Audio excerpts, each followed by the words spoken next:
Hi, everybody.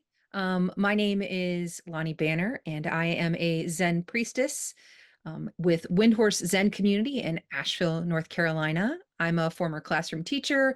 I was a contestant on The Price is Right, and I'm a project manager for Sage Institute Taos in New Mexico. And today I have the honor of interviewing Sean Tetsudo Murphy.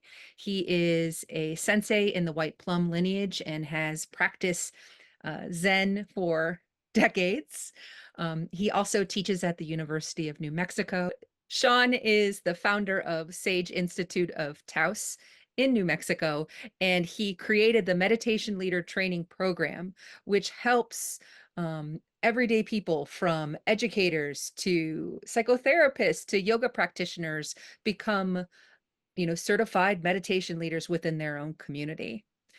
He's also a extensive creative writer. He received a National Endowment for the Arts in Creative Writing back in 2018 and wrote the book One Bird, One Stone. And so today we're going to be chatting a little bit about why this meditation leader training program is so important. So thanks for having a conversation with me today, Sean. Thanks, Lenny. Mhm. So would you mind just starting off with telling us a little bit about yourself? Yeah, I've been practicing Zen for 37 years, I think, at this point, and I needed it badly. I needed meditation badly. I was anxious and depressed, and it didn't know what to do with myself really when I started, and a little desperation isn't always a bad thing. It got me really motivated to really dive into Zen practice, and it's been the thing that really gave me the reins to my life, I have to say. I can't promise it'll do that for everyone, but it's was sure an effective method for me. I'd say this all started when I walked across the country with a group called the Great Peace March in 1986, and spent 9 months walking across the United States, more than 3,000 miles, as a cross-country demonstration for nuclear disarmament. And afterwards, I was trying to write my first book, which was about the Great Peace March. And it ended up turning into a completely different project than a novel, but that's a whole other story. But I fell sick after that, and it's a version of what's now called chronic fatigue syndrome. But I was only 30 years old. I didn't know what was wrong with me, and I was in a pretty desperate place. And I discovered Zen practice, and I really applied myself to it in a deep way. And this is still a syndrome that I have to deal with. Um, it's an ongoing thing, but nonetheless, it gave me the tools to be able to cope with the situation and not just fall into depression and anxiety, which is something I'd already suffered from a lot as a young person. Basically gave me the tools that I needed to navigate my life. And I'm very grateful for the practice. Absolutely. And I know that there are so many of us today that struggle with anxiety and depression and, a variety of things involving constantly being online and whatnot. So Yeah, it feels like you're coming from this real place of empathy and personal experience in these areas. yeah, it's a very toxic and difficult world in a lot of Yeah. ways, and we're not really designed for the kind of constant stimulation, constant um, decisions that we have to make, the tiny, tiny moment to moment, answer this text, answer this email, you know, we're just constantly being stimulated and asked to respond, and it's not very natural to us. My university students in recent years have become noticeably more and more depressed and anxious as a general rule than in prior years. And it just seems like the tension in a lot of ways in this world is ramping up. And the best tool I know for dealing with it is meditation. Absolutely. And as a Zen priestess, I totally agree and definitely come from a biased point of view. So I'm wondering if you could share with our viewers just a little bit about yourself, like your family, what do you do for fun? Something that goes beyond, traditional, Zen teacher. Yeah, I live in New Mexico, which is a beautiful place to live. I walk in the mountains in the high desert most days, at least for a little while. And I play guitar. I'm a big fan of jazz, particularly, and blues. And I've got a group of friends that I play music with every other week. And we've been doing that for going on 20 years. And I live with my wife and a little chihuahua named Monty, who is a rescue adoptee that we adopted at 10. And he's just a complete lover, even though he's got a little screw loose, like I think probably all chihuahuas do. Or all rescue dogs do. Yeah, we're all rescue dogs. Yeah, yeah. And this may be a little bit off topic, but I'd love to explore this question for a second. But I love how you brought up that you really enjoy jazz. Mm, And for me, the professor that changed my life, Dr. Najee Muhammad, he always said that education was like jazz. It always should be improvised. mm, And that sort of leads into meditation practice because it's like, how do we merge into this moment rather than try to control this moment with our intellectual mind? And so, yeah, yeah. could you talk a little bit about your playing for a moment? Sure, I have a real fascination for improvisational music forms. They they require that complete immersion in the moment, or they just don't work. If you start thinking about how am I doing, oh, I'm doing well, oh, I'm doing poorly, oops, I fluff that note, then forget it. You've just gone off track.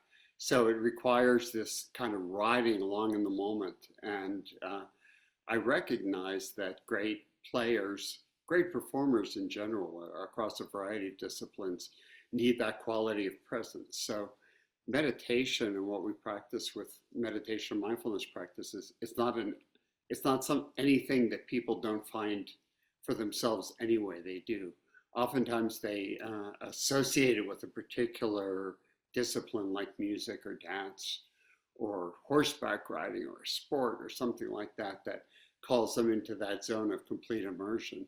Mhm. But actually, we can practice that zone of complete immersion across the board in our life, and it's transformative when we can find that.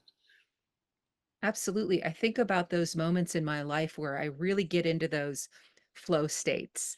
And that Mm. isn't just on the cushion. Like a long time ago, I was training to be a professional ballerina, and you could just Of lose yourself in those moments. Or when course. I'm outside walking, my dogs in the woods, and there's this no thought, it's just the movement, it's just this. And it's absolutely, I guess there's just no words. I hate to play the Zen card there, but I really Mhm. don't have any. One of the questions that I Mm. ask my university students every semester, because I teach meditation for credit at University of New Mexico and have done for nearly 20 years, I always ask I always ask them if they have anything they do that brings up that state for them, Yeah. because it's very common that people have a hobby or a discipline, or sometimes it's their job. You know, you better hope that your surgeon knows how to enter that flow state. If they have to do a 12-hour surgery on somebody, you better hope that they're able to be just completely immersed like that. So it's something that we can raise for ourselves when we have to or when we want to, but it often doesn't occur to us that we could apply that even more broadly across our life, and Absolutely. and that it would have the same benefits that it does. You know, that Mhm. we could spread those benefits more broadly across our whole life. Yeah. Yeah, yeah. So that sort of leads into a recent conversation you and I had, and it was you said to me that, what the world needs is meditation, and meditation can change the world. And you've Yeah. already brought up some of these things, like access to this flow state, um, seeing that sort of ordinary things in our lives can help us to go deeper and to feel connected, even our careers, whether that's a surgeon, or an educator, or a dancer, or a musician. So why do you believe that meditation is one of the answers to creating a more compassionate, kind, and connected community? Yeah, meditation has this amazing capacity to for us to get inside and change the way we think, and through the process thereof to become more compassionate, more empathetic, to understand other people's lives in a deeper way, to not be so rooted in our own personality and our own set of life experiences, um, or an internal ego structure. It can break us out of these ruts, these ways that we're used to operating in the world. And I think we all have some awareness of this, that we get caught in kind of tracks and ways of thinking that aren't useful to us, that aren't helpful. But even though we know this, worry is a common one, right? We may worry about things that we know are never going to happen, but we seem powerless to stop worrying about them, you know? So meditation has the power to practice over time to actually change our minds, to actually change our thinking, and to change our hearts as well in the process.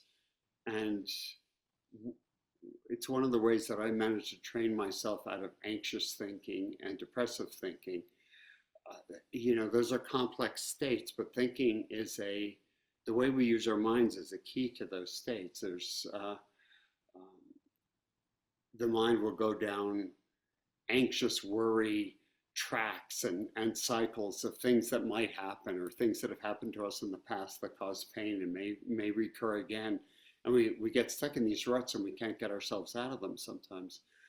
Again, I'll ask my university students, um, usually the first week or so of the second week of the semester, I'll say, how many of you have noticed that your mind will do things that you would rather it not do, leading sometimes to emotions that you'd rather not have and actions that you'd rather not take, but you seem to have no power over it. It just seems to run itself. And if they're being honest, everyone will raise their hands, right? So those, the mind will run us down these tracks that lead to anxiety, that lead to depression, that lead to feelings of self-worthlessness.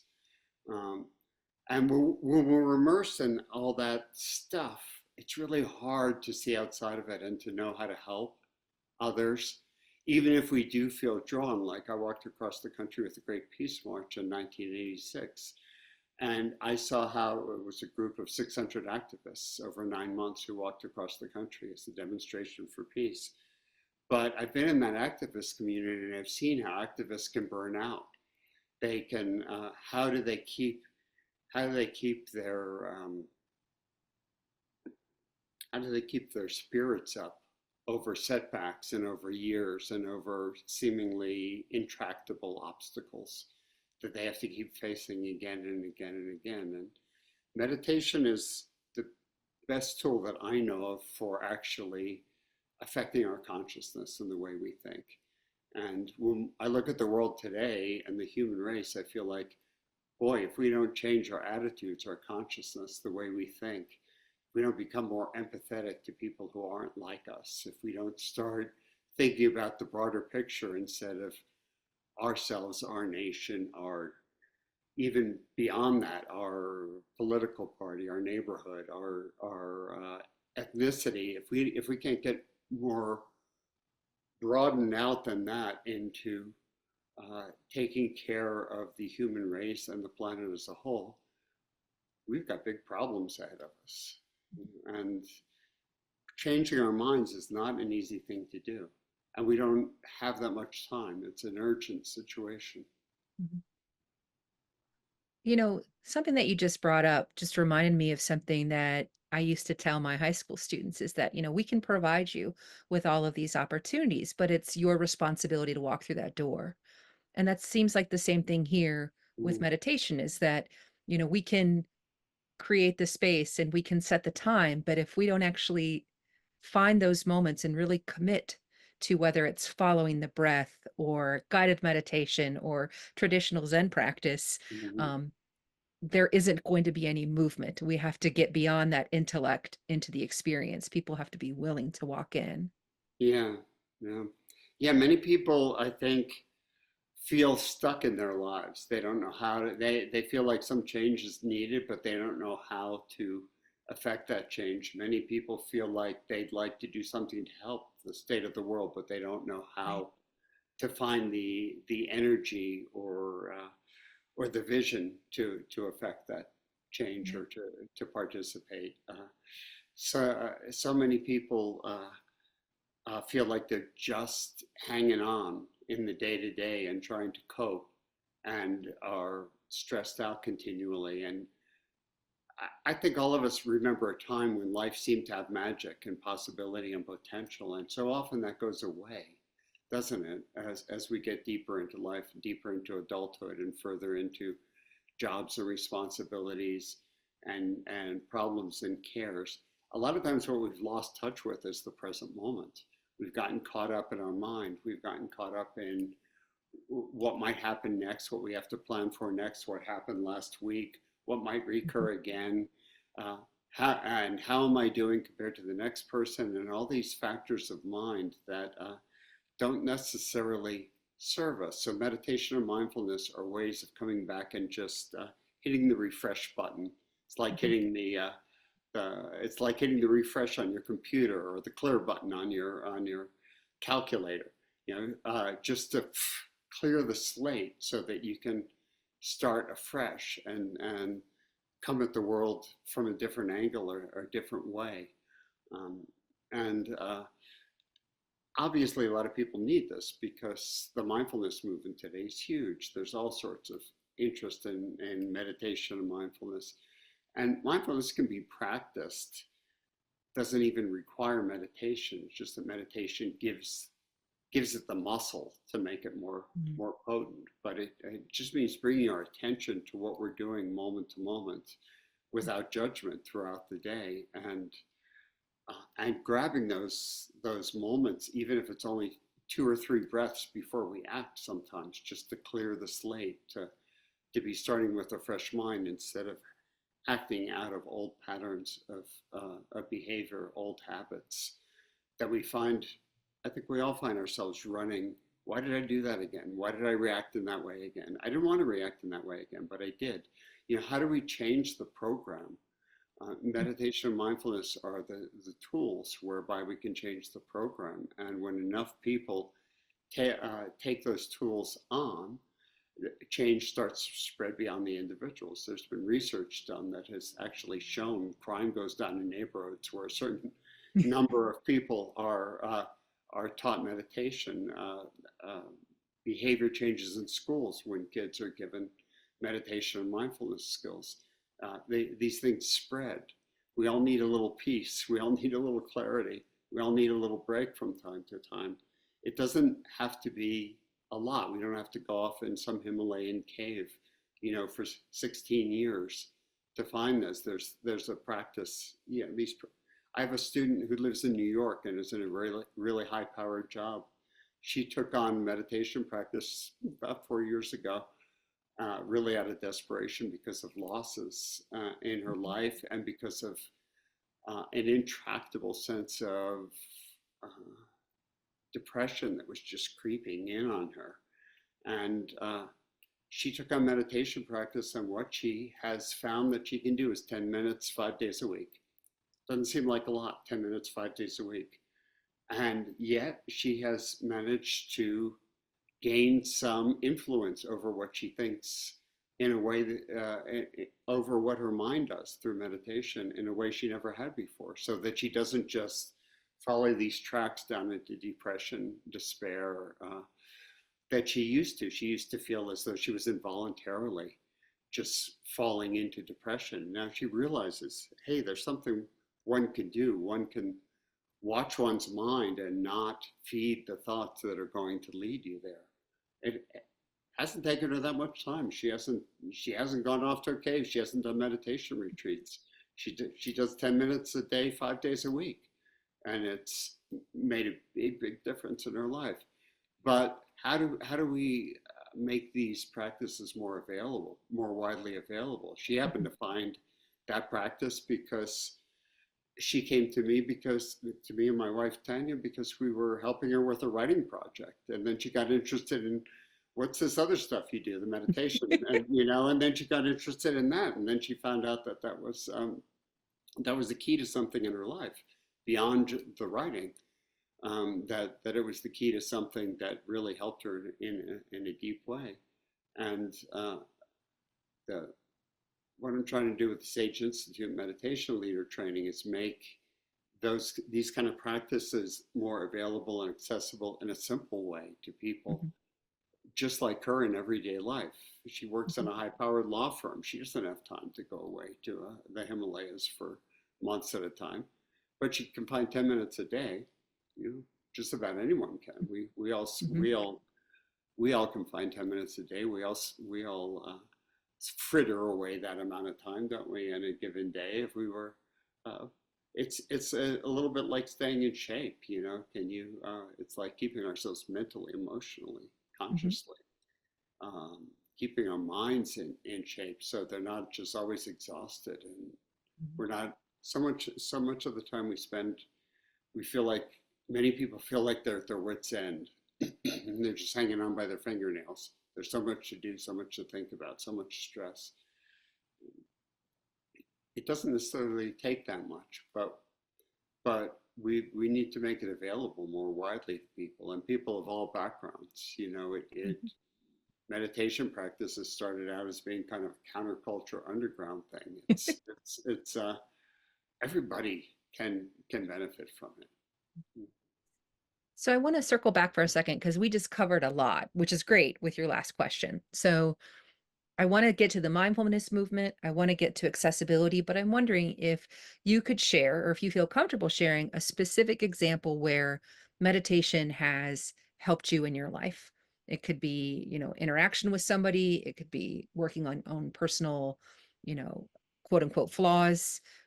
What can you give us a concrete example to see sort of that magic of meditation in everyday life? Yeah, sure, sure. Uh, One way is in my creative work in writing.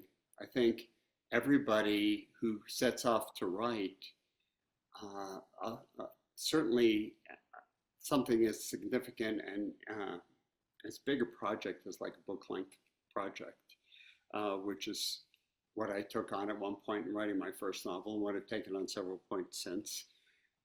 Anybody takes on that way of wanting to express themselves in the world. Um, Anyone who wants to take on, actually anyone who wants to take on a path that isn't a traditional path, that doesn't have a track to it. You go to medical school, you take a specialty, yeah, there's a whole track of how you proceed in that. If you're setting off to be an artist or writer or something like that, you don't have a track before you that tells you how to do that. You just have to give it a try, right?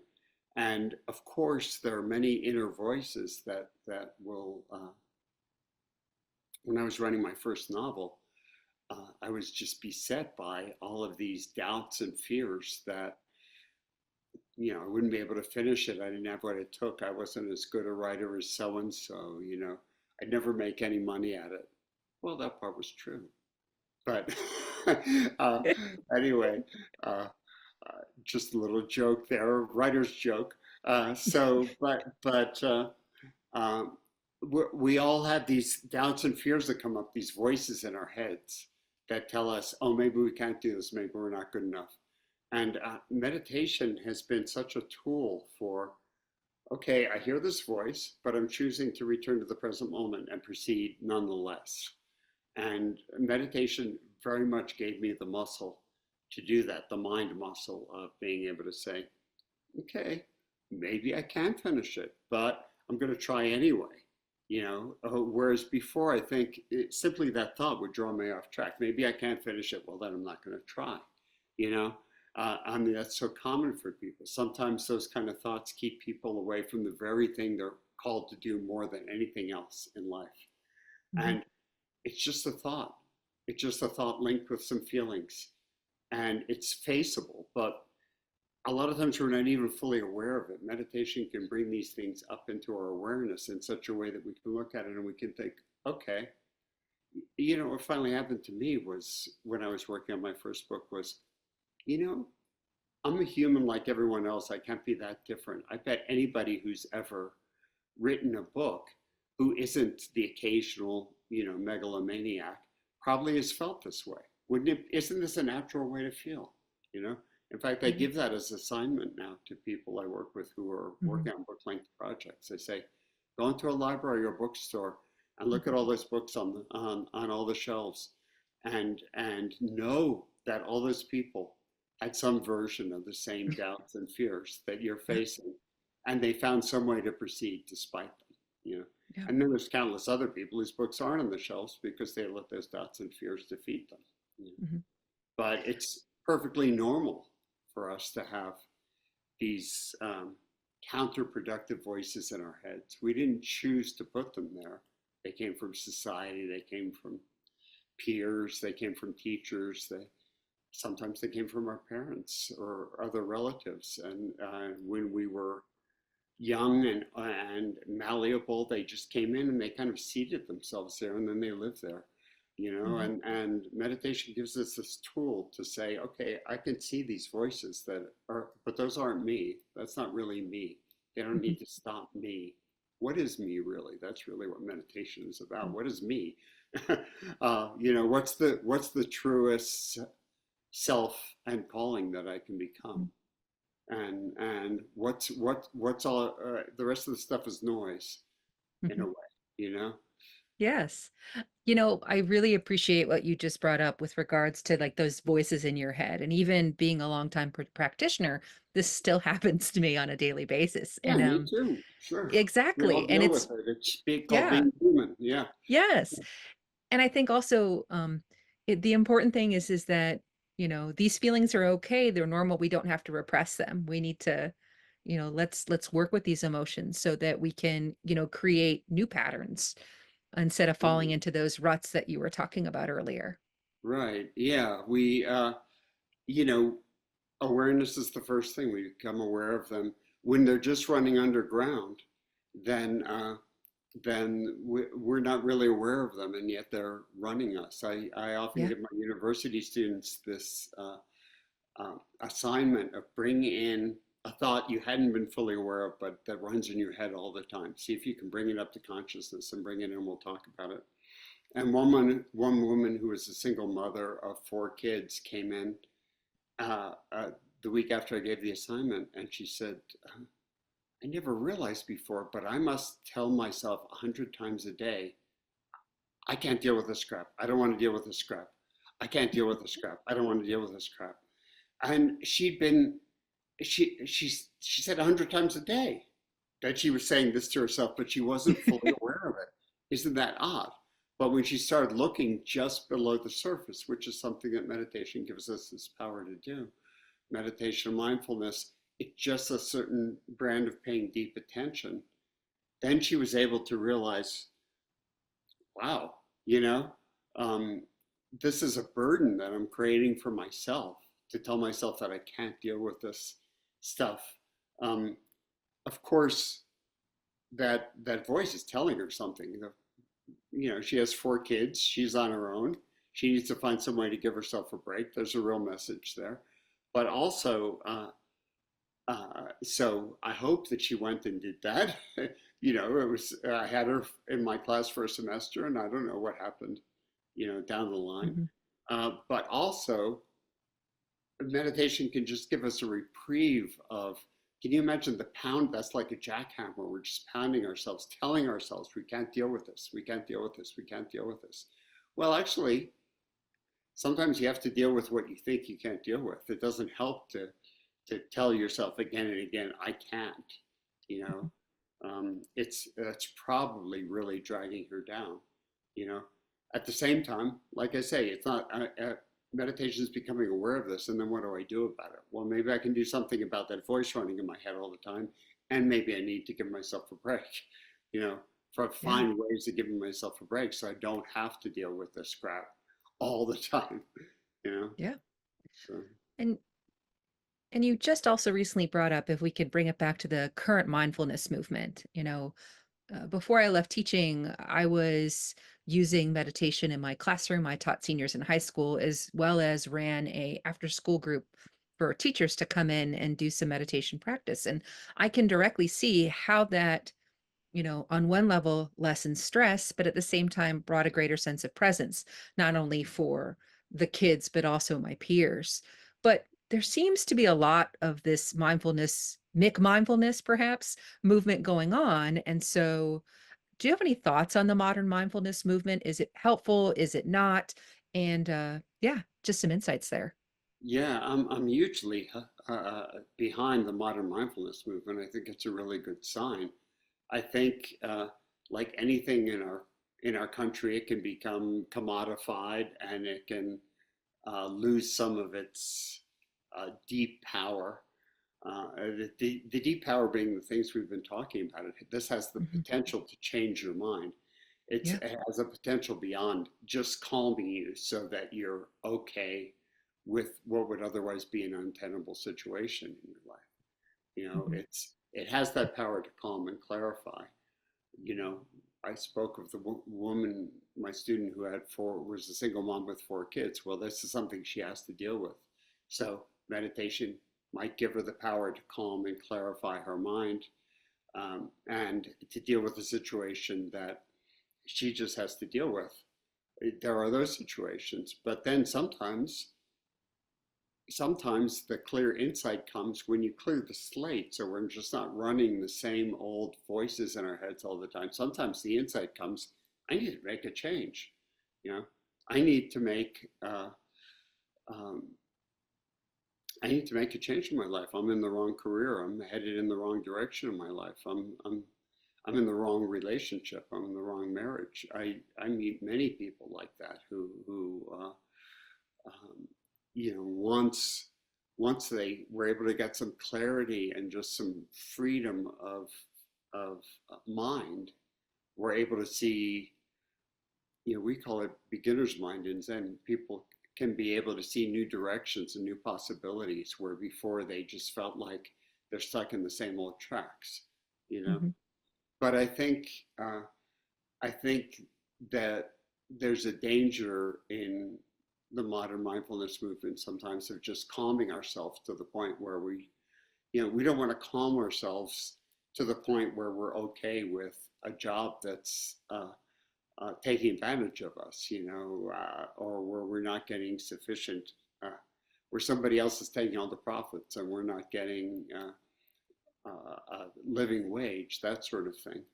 But so meditation at the next level is about examining our thoughts and sometimes what we're settling for.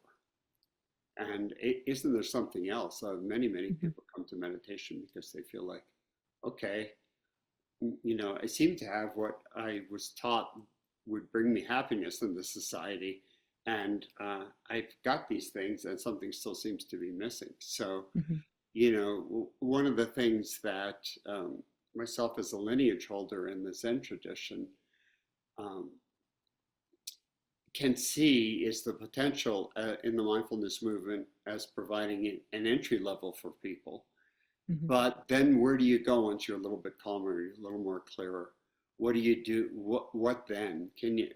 What about what about these tracks that have of of habitual thinking that have formed in our minds that seem to keep us caught in the same anxieties or the same low point, the same depressive thinking, or the Mhm. same low self-esteem that we've just been running forever. I mean, who's in charge of this mind anyway? Meditation gives us a tool to do something about that, to take hold of what we think and feel to some degree have influence over it. One analogy I use a lot with my university students is an untrained mind is a little bit like a wild horse. You get on its back, it's going to throw you all the time, and I'm sure we all know people like that, who just seem to be thrown about this way and that and this way and that by circumstance and never seem to be able to take hold of the reins. And then some of us, to some degree, many of us figure out how to give some guidance to the horse, but it's still a little rocky. You know what I mean? It's still a Yeah. little unpredictable, you know? Meditation and mindfulness are a way of making the mind influencing to become a much more well-trained horse. Now, any horse can still throw you, so we don't want to get too cocky about this, you know. But any horse can be spooked by something and throw you, but you're much better off to be on a well-trained horse than an untrained one. And I don't know of a better method to train ourselves, our minds, and the consequent emotions and actions that are all linked together with what we think than meditation and mindfulness. And so these are the deeper possibilities of Mhm. meditation and mindfulness. And I hope to train people in the Sage Institute to address these deeper potentials of meditation. Mhm. So before we jump in to the SAGE program, I just want to say you sort of took the words out of my mouth in terms of like, meditation offers us tools on how to more skillfully and compassionately interact with the world around us, whether it's, things that bring us joy or things that bring us suffering, is that it increases our capacity to be present in our lives. And that is oftentimes so missing in today's world. Yeah, So yeah, yeah.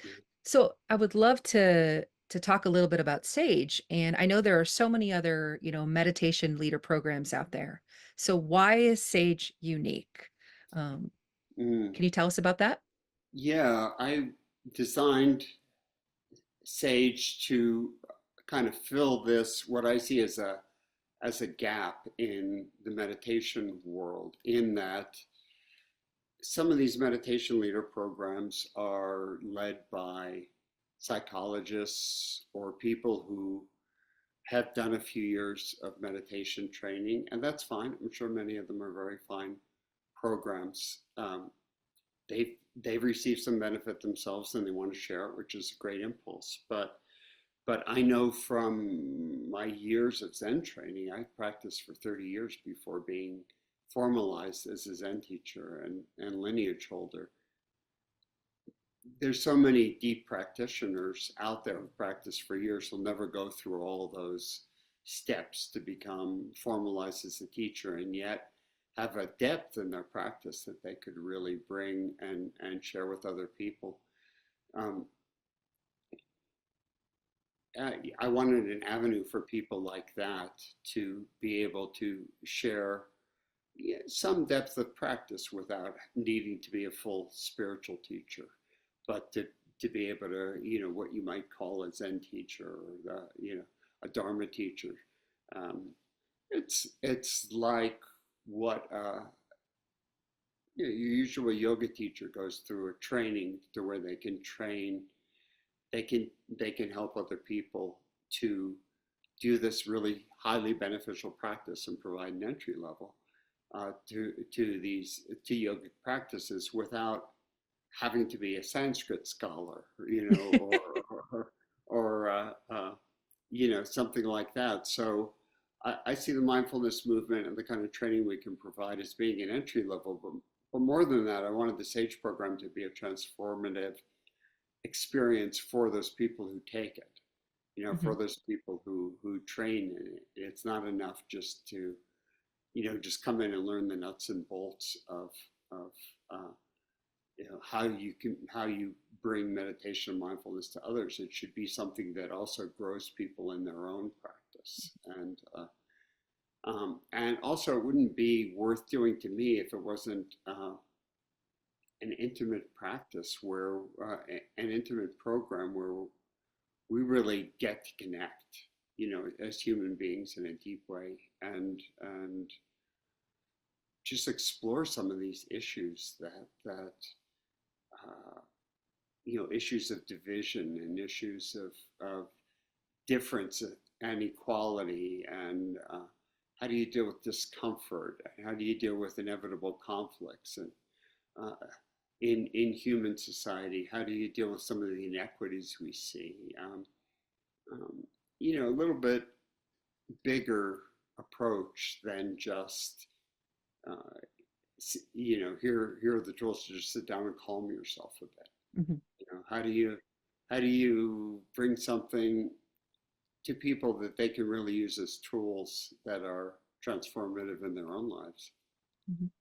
So you brought up a really sort of like key word. You said connection. So what does connection look like in the SAGE program? Well, we have set it up so that you have direct live meetings. We're doing it online now. It's because that provides so much opportunity for people all over the country and even the world. We had somebody from Singapore Mm, participate in our program one year. So it provides this great opportunity for people from other parts of the world and other parts of the country to participate in the program.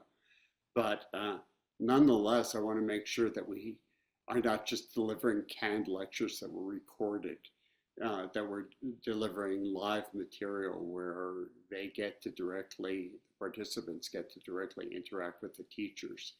They get to interact closely with their peers, that we all get to know each other really mhm, well. Some of these programs out there that teach mindfulness and meditation leadership or teaching skills, some of them are so huge, you never get to meet with the lead teachers. You never get a sense of an intimate group going through this training together and supporting each other.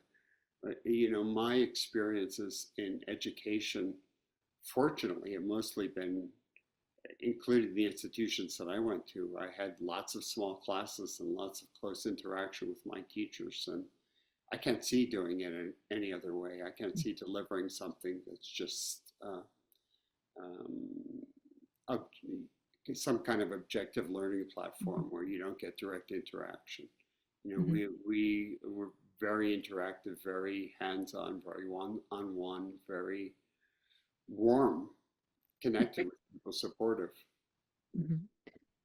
And there's also mentorship involved too, correct? Right. So yes. So there's mentorship directly from the teachers that including myself as the lead teacher, but also we assign people a mentorship. We assign people a mentor who has graduated the program in the past Mm, to uh, to help guide them through the program in the present and maybe give them a model of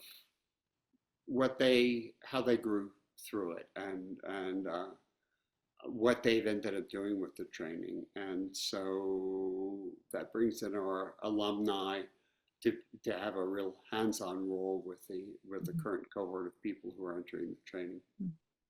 Well, and that's absolutely incredible because when I think about the best way to learn, it's having those relationships um, from people who have been through a program before. Like, how does the program challenge you? How does the program support you? And to have somebody who has that direct experience Yeah, um, that's seems an like will important also part.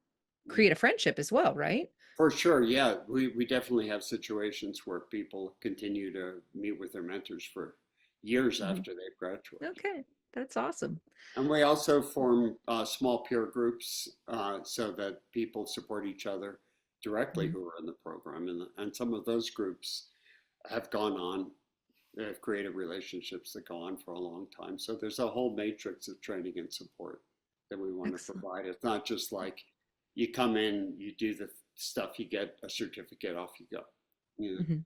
So There's continuing support even when the program ends. continuing support. There's an alumni program for those who want to continue to be involved. And Mhm, we've had all sorts of people um, stay involved, and then we've had people go off and just take the training and do their own mhm. thing with it. But one of the first people who did the training was an Episcopal priest, and we've had other people who had other roles in other spiritual traditions or who took it into psychology or into yoga teaching, um, into social work.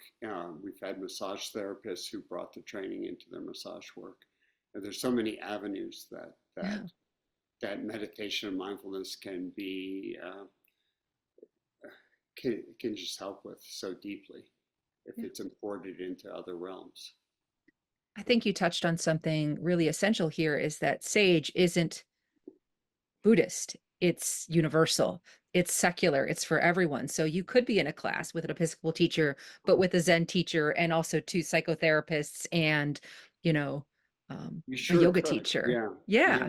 And that creates more opportunity to look at issues and to try practices from people of all walks of life.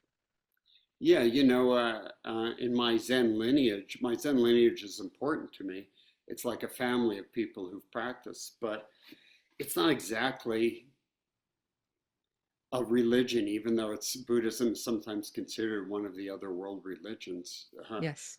Uh, it doesn't nail down a view of reality in the way many traditions do, and for this reason, there's a Jesuit priest in my Zen lineage who's also a Zen teacher. There are several Catholic nuns who are also Zen teachers. They're uh, they're higher ups in their the Catholic Church don't consider Buddhism a religion, and so they're free to practice the meditation techniques and apply it to their own home tradition.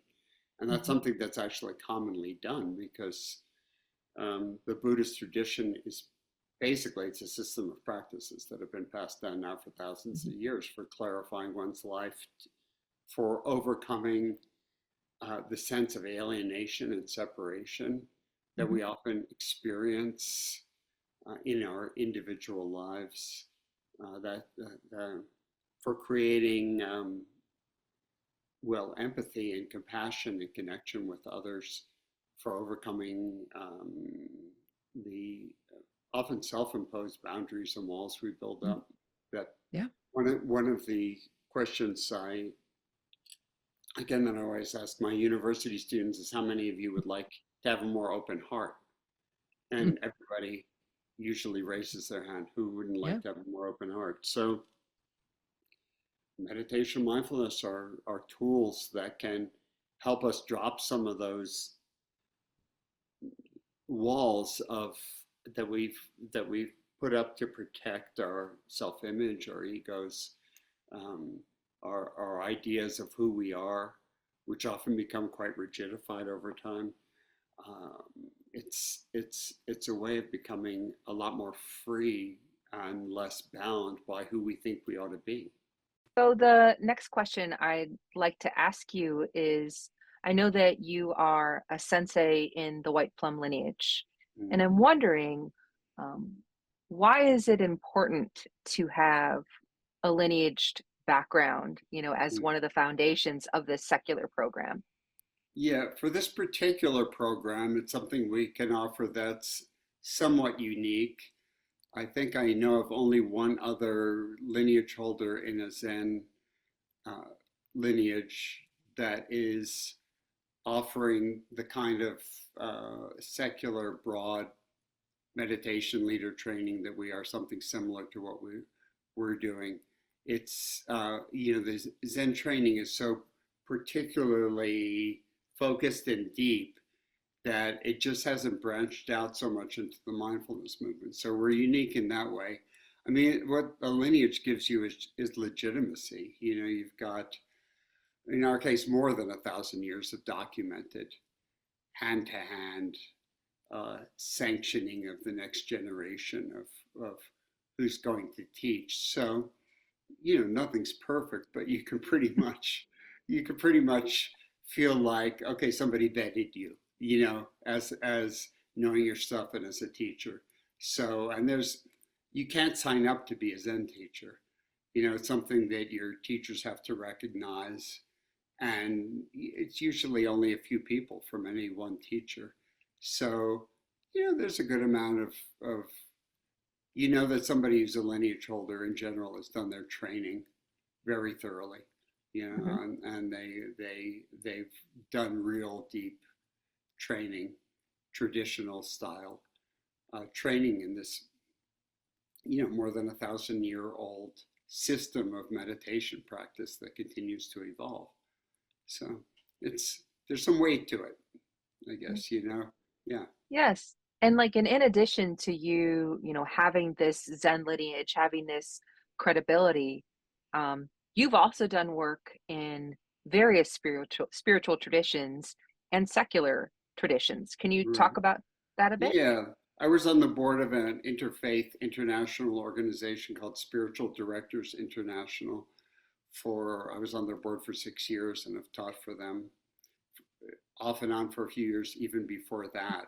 It's, there's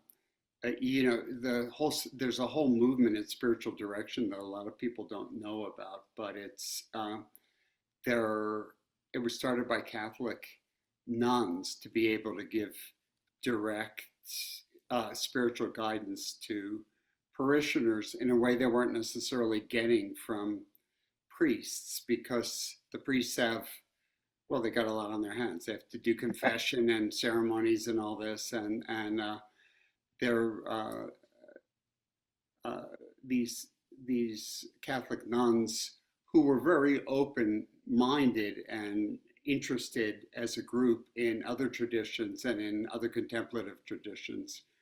Some of them, we have Catholic nuns and priests in our Zen lineage, because the Catholic um, establishment, the bosses, whoever they are in Catholicism, they don't consider Zen to be a religion. So you can be, a Zen meditation teacher and also retain your Catholic priesthood. And interestingly enough, um, uh, people have gone that route. So this is a very progressive group of Catholic nuns who started this movement in being able to give parishioners and sometimes each other forum for one-on-one spiritual guidance. So that became the spiritual direction movement, which has now gotten huge and gone well beyond Catholicism. Mhm. There's members of all different traditions and no traditions practicing this kind of work, sitting with others as a spiritual friend, mentor, guide.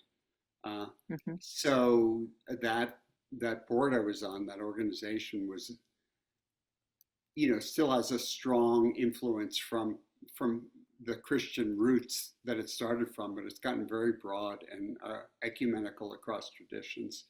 So I learned a lot about contemplative approaches and practices from other traditions pretty widely from being involved in that work. So I've just gotten used to speaking to people from a number of spiritual backgrounds who Yeah.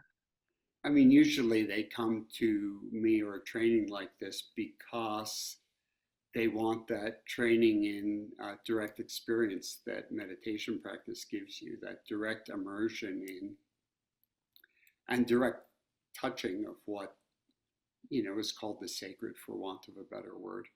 Or so at the same time, I've also taught for 20 years at the University of New Mexico. College students take meditation and mindfulness classes for credit, and that's quite a secular setting. So, I know very well that these practices work. They work for people who are involved in Buddhism, in Zen or Buddhism, but they also work for people from other traditions or people who have no particular faith tradition, but just want to improve their lives, improve their emotional balance, psychological wellness, psychological and overall wellness. Uh, Mhm. Reduce stress levels. Meditation just and mindfulness practices, they just do so many things for people across the board. So, I, we've tried to develop a broad toolkit for people who take this H Institute training, because I would like people of all backgrounds, of all religious backgrounds, of all cultural backgrounds, of all political stripes, to be able to come and receive the benefits that meditation, mindfulness, and similar contemplative practices have to offer. You know, I really appreciate what you just said because, so often, the mindfulness or meditation movement swings in the left, Yeah, but it truly benefits all people. Like I teach weekly mindfulness and meditation at a Christian homeless shelter for women and children and women veterans specifically. And yeah, it's like just even be able to have that intersection as well too. We've got people who are unhoused, but also people with deep Christian faith being able to benefit from meditation, and then also working with somebody who's Buddhist like me.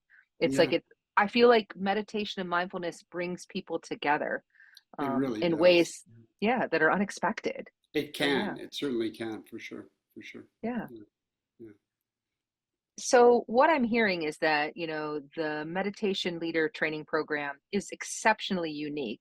We've got the secular, we've got, this spiritual direction, we've got, you as a lineage holder. Are there any other ways that the program is unique that you'd like to share? Well, yeah. I mean, we've had people. I'm also familiar with, uh, as a practitioner of physical arts like yoga and qigong. I'm familiar with those dimensions of practice, and we get a lot of people who come through those doors. I've was involved in psychotherapy work for myself, even before I started regular meditation practice, and I did that at some depth for years. And I've been in that realm. Also, Europa Institute, where I went to, where I got my MFA in writing, has a deep program in transpersonal psychology, bringing in meditation and contemplative practices to the psychotherapeutic realm. And a lot of my friends and roommates were in those programs, and so they'd come and go to the meditation groups, and there was a lot of conversation about that. So you know, I'm not an expert in those worlds, but I know something of it. And also body work. I've received, because I've got certain physical issues, I've received a lot of body work over the years. And we've had a number of therapists and body workers come through the SAGE program. Hmm. So, and I've also taught seminars for them because, as Hmm. you can imagine, you hope your body worker is being mindful. It's really being present when they're working on you, and and doing something to help your body. It requires a lot of focus and presence. So there's just kind of and then I'm an author, so I work in the arts. And in fact, my first teaching in meditation was in settings like writing workshops. So where it was used to open up and stimulate and open up the natural creative flow, people's natural voice and natural expression, and overcome the kind of blocks people experience in trying to express themselves freely. And for that matter, I'm a musician too. I play guitar, so um, I've, I'm very familiar personally of the ways that as an author and as a musician, that my meditation practice has informed me in those fields, and has relevance to people around creation and the creative flow, but also around performing musicians and actors and other and fields like that, where performers, they have to work with, again, with the natural openness of expression, not freezing up in the face of getting something wrong, or in the face of people watching them. The Hmm. meditation and mindfulness has so much relevance across. These are all the fields I'm interested in. There's and familiar with. There's other fields like, I'm sure it has relevance in politics. I don't know. That's not one of my Yeah. fields, but there's all sorts of other fields out there that this has relevance to. So I'm really interested in how can we make these practices available. They're just such powerful tools for working with the mind, with the heart, with our freedom of expression, with getting past our internal barriers that barriers where we tell ourselves we're not good enough, or we can't do it, or I can't do that, or I can't go into that. I'm not good enough for that. We hold ourselves back in so many ways. Meditation can open up so many of those, Hmm. internal blockages. They can open so many doors for us. They can free us to innumerable possibilities that we didn't see were there before. I think that, just bringing up that meditation and mindfulness and this training is for everyone. I mean, you mentioned politics. I think about Representative of Ohio, Tim Ryan. He co-wrote a book with Thich Nhat Hanh on mindfulness in politics. Yeah, Um, and I think about, my teacher says, if you want to be a better banker, learn how to meditate. If you want to be a better dancer, learn how to meditate. It's open to so many different career paths yeah, or life choices or whatnot that yeah. this really could be of benefit to like the greater world and greater humanity. That's certainly my hope. Certain things. Another world I've been involved with to some degree is of activists.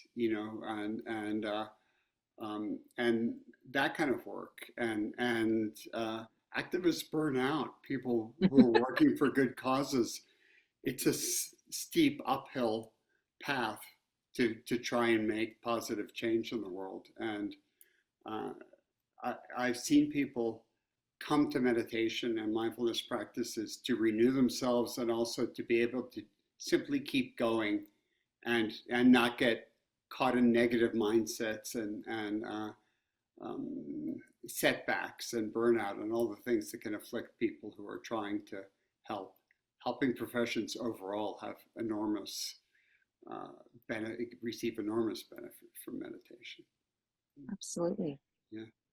Well, and finally, sort of to wrap up, are there any success stories from the SAGE program that you feel would be helpful for people to hear?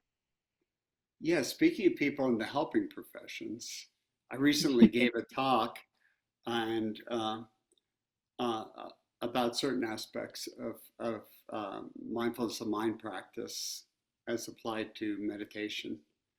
Um, and it was to a group of Zen teachers and practitioners. At a certain point, I started to catch on because of what people were bringing in terms of questions and comments that a number of them were in some sort of helping or caring profession. And so I asked how many of you are in a helping or caring profession, like nursing, hospice workers, you know, um, psychotherapy, social work, et cetera, et cetera. They ended up all raising their hands. So um, that's one success story that I've seen a lot through people who've taken our training is um, we've had some people in who were nurses work in nursing. That's a profession where you could easily burn out, or where you could. We've all probably seen medical professionals who take the tack of trying to cut themselves off in a way because they can't handle otherwise the emotion and the intensity of what they face. But then we see other people who step into it and open themselves up completely and open their hearts.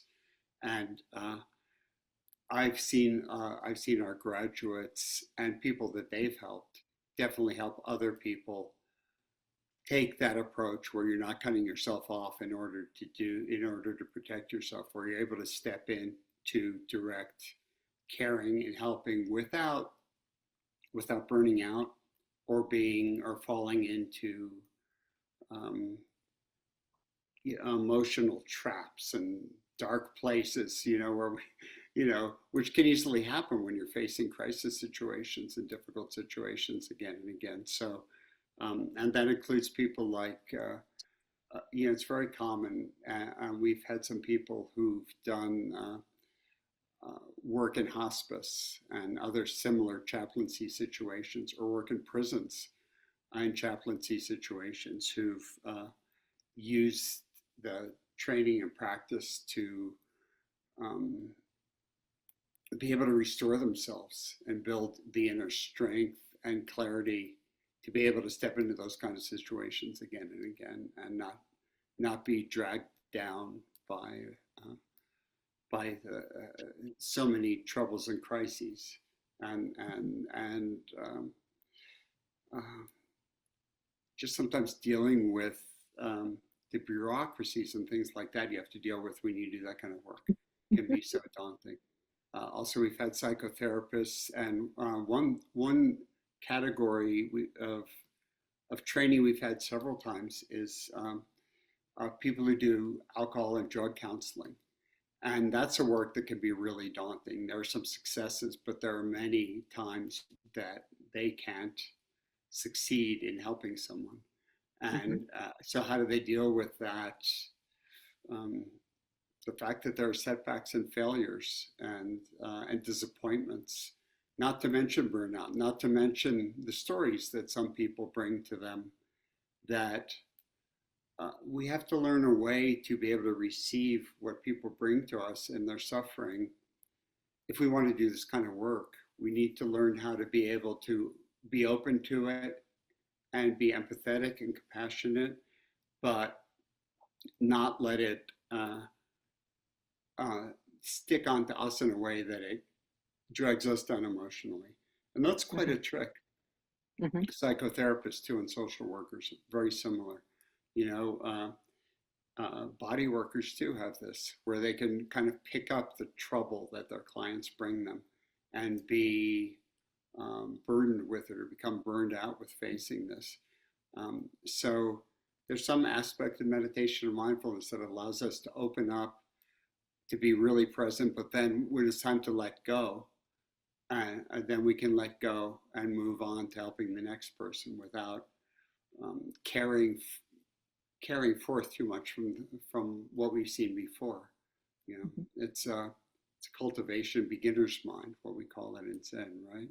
Yeah. That openness to a new situation without carrying too much of the past with us, without carrying a lot of preconceptions into a situation. We still have access, of course, to everything that we know, and that will come up as needed, but we're still coming into a situation.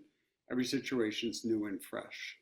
Hmm. And meditation's very good at helping us hit that refresh button, you know, Yeah. and kind of clear the slate so we can move on to the next Yeah. challenge or the next success or triumph. Either way, beginner's mind, being able to have a clear, clear slate's very helpful. All Okay. right. Thanks, Sean. I'll see you Okay. later. We'll Okay. talk.